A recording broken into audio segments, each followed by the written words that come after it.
नमस्कार मित्रों, जय सिया राम मित्रों। आप सभी का मेरे यूट्यूब चैनल विराट ज्योतिष चिंतन में हार्दिक स्वागत है। मित्रों, हम बात कर रहे हैं इन दिनों शुक्र के सभी राशियों के फलों की। तो उसमें अब तक आपको मेष राशि से लेकर तुला राशि तक के फल बता दिए थे कि इन राशियों में शुक्र जब होते हैं तो कैसे फल देते हैं। और आज उसी बात को हम आगे बढ़ाते हुए बात करेंगे दो और राशियों की, वृश्चिक और धनु की। तो शुरुआत करते हैं वृश्चिक से। वृश्चिक राशि में शुक्र मंगल की जलीय राशि में होता है, इसलिए अच्छे फल प्रायः नहीं मिलते, क्योंकि शुक्र के लिए तो ये एक अशुभ राशि है। लेकिन शुक्र अनुकूल भावों में अगर हो, पाप प्रभाव से रहित हो और साथ साथ मंगल की भी स्थिति मजबूत हो, तो फिर कुछ अच्छे फल भी मिलते हैं। मोटे तौर पर तो यहाँ शुक्र बहुत अच्छे फल नहीं देते, लेकिन जो फल मिलते हैं तो उनमें जैसे व्यक्ति बहुत कामुक होगा अगर वृश्चिक राशि में शुक्र है। इंद्रिय सुख प्राप्त करने वाला, काम वासना की इच्छा रखने वाला, बहुत संवेदनशील, अंतर्मुखी स्वभाव का होता है। ये जातक बड़े रहस्यमयी और कभी कभी तो आध्यात्मिक सोच रखने वाले, दार्शनिक और रिसर्च ओरिएंटेड होते हैं। अगर शुभ ग्रहों की स्थिति में शुक्र हुआ तो फिर इनके भीतर थोड़ी बहुत ईर्ष्या की भावना भी होती है। ये कल्पनाशील, बदला लेने की भावना रखने वाले, अभिमानी, प्यार में असफल, निरंकुश, औसत धन पाने वाले, झगड़ालू स्वभाव के, गुप्त रोग से ग्रसित भी हो सकते हैं यदि शुक्र पर पाप प्रभाव हो। मंगल और शुक्र दोनों ही पाप प्रभाव में हुए तो फिर व्यक्ति अपराधी, विवादों से घिरा रहने वाला, किसी नशे की लत का शिकार और आर्थिक रूप से निर्बल होता है। पोस्ट मैरिटल अफेयर्स भी रहने की संभावना बड़ी प्रबल हो जाती है। व्यक्ति को सच्चा प्रेम नहीं मिलता और न संबंधों का सुख मिल पाता है। वैवाहिक जीवन उसका खराब ही रहता है या फिर विवाह होने में बड़ी दिक्कतें आती हैं। प्रायः ये लोग अनियंत्रित भावनाओं के अनियंत्रित भावनाओं के शिकार भी होते हैं। ईर्ष्या, देश, अति काम वासना या कामोत्तेजना के कारण ये बीमार भी रहते हैं। प्रतिशोध की भावना, जैसा मैंने बताया, कि बड़ी प्रबल होती है। अवैध प्रेम संबंध के कारण इनको बदनामी भी उठानी पड़ती है। जीवन साथी का स्वास्थ्य खराब हो सकता है। यदि शुक्र पर शुभ प्रभाव हुआ तो फिर व्यक्ति अध्यात्म में भी ऊंचाइयां प्राप्त कर सकता है।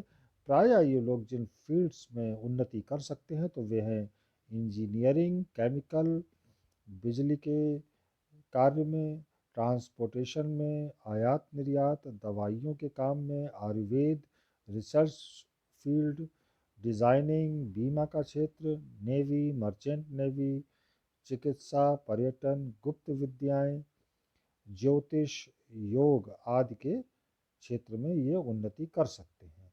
और अब बात करते हैं धनु राशि की। धनु राशि गुरु की ही राशि है, अग्नि तत्व की राशि है। प्रायः धनु का शुक्र अच्छे फल प्रदान करता है। यदि गुरु मजबूत स्थिति में है तो फिर काफ़ी अच्छे और अनुकूल परिणाम प्राप्त होते हैं।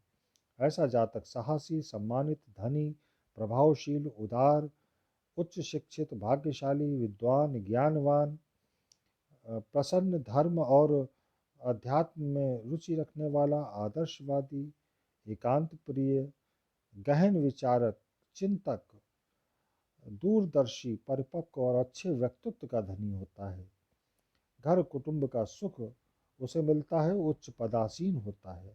आर्थिक दृष्टि से भी देखें तो बड़ा मजबूत होता है।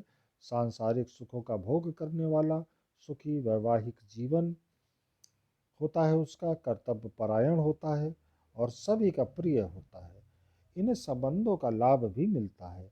प्रेम संबंध में भी ये प्रायः सफल रहते हैं। हालांकि ये लोग स्वतंत्र प्रिय भी होते हैं, उच्चाभिलाषी भी होते हैं।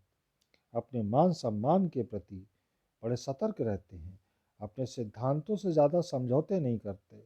प्रायः ये लोग उच्च पदासीन होते हैं, राजनीति में भी बड़े सफल होते हैं, सांसारिक सुख और भौतिक सफलता प्राप्त करते हैं। प्रायः ये लोग बुद्धि और ज्ञान से जुड़े कार्यों में ज़्यादा रुचि लेते हैं। इस राशि में शुक्र लौकिक और पारलौकिक दोनों ही क्षेत्रों में सफलता देता है। लेकिन इसके लिए मित्रों गुरु का अच्छा होना बहुत ज़रूरी है, क्योंकि गुरु अगर अच्छा नहीं हुआ तो फिर ये रिजल्ट्स नहीं मिल सकते। कई बार ये लोग धार्मिक क्षेत्रों का भ्रमण करते हैं, कई धार्मिक क्षेत्रों का या तीर्थाटन कह सकते हैं, ऐसे लोग करते हैं। विदेश यात्रा का भी योग बनता है जब शुक्र यहाँ होते हैं। धर्म दर्शन अध्यात्म में रुचि होती है, कला साहित्य में रुचि होती है। यदि बृहस्पति और शुक्र दोनों ही पीड़ित हों तो फिर अच्छे परिणाम नहीं मिल पाते, और तब जातक स्वार्थी, धर्म के विरुद्ध आचरण करने वाला, धोखाधड़ी आदि में, या फिर उसका नैतिक पतन भी हो सकता है। दाम्पत्य सुख नष्ट हो जाता है, ढोंगी पाखंडी धूर्त के तौर पर ये बदनामी के भी शिकार होते हैं, और ऐसा व्यक्ति तब अपने ज्ञान का भी गलत उपयोग प्रयोग करता है। प्रायः ये लोग ज्ञान और शिक्षा के क्षेत्र से जुड़े कार्यों में सफलता अर्जित करते हैं। कला साहित्य धर्म दर्शन के क्षेत्र में, अर्थशास्त्र राजनीति शास्त्र चिकित्सा के क्षेत्र में, न्याय विभाग खेल पत्रकारिता फैशन प्रशासन प्रबंधन इलेक्ट्रॉनिक इलेक्ट्रिकल कपड़ा उद्योग डिज़ाइनिंग आदि के फील्ड में ज़्यादा सफल होते हैं। तो मित्रों यहीं वाणी को विराम दूंगा, और शेष बची राशियों को मैं कल के वीडियो में आपको बताऊंगा। तब तक जय सिया राम, नमस्कार।